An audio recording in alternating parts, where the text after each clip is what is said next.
Controversial Islamic cleric Sheik Gumi has visited Igboho town in Oyo State, the hometown of Yoruba Nation agitator Sunday Adeyemo, famously known as Sunday Igboho.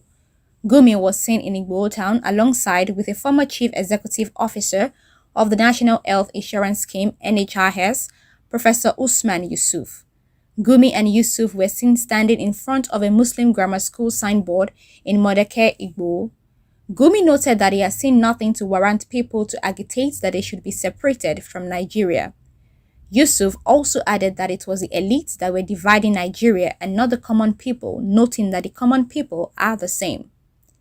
Meanwhile, Ibrahim Salami, one of the Cotonou, Benin Republic-based lawyers of Yoruba Nation agitator Sunday Adeyemo, aka Sunday Igboho, has replied to the leaked audio where Igboho faulted his legal team. In leaked audio to multiple sources, Igboho alleged that it was abandoned by lawyers in Benin. Salami explained that the leaked audio is dangerous for the justice being pursued on behalf of Igboho.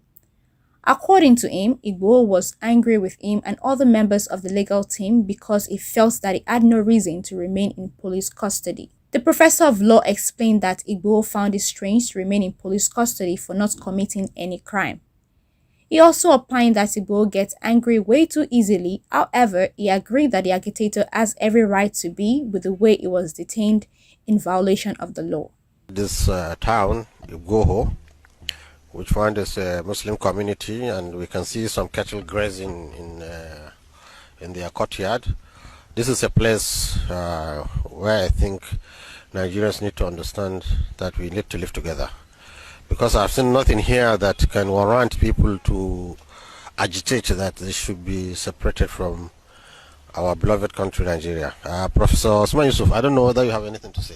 Yeah, this is Igboho, made famous by a detainee in Benin Republic. Nigeria is one and will always remain one. We're just from the hinterland where we've seen example of how people should live.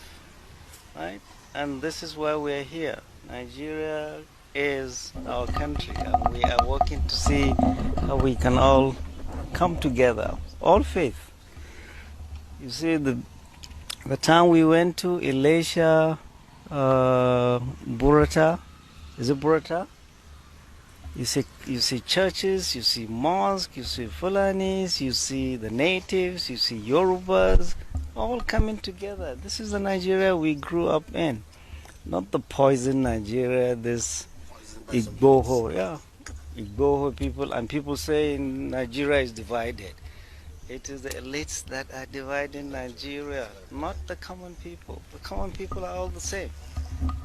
So, we are here as Nigerians and we'll continue to be one, inshallah.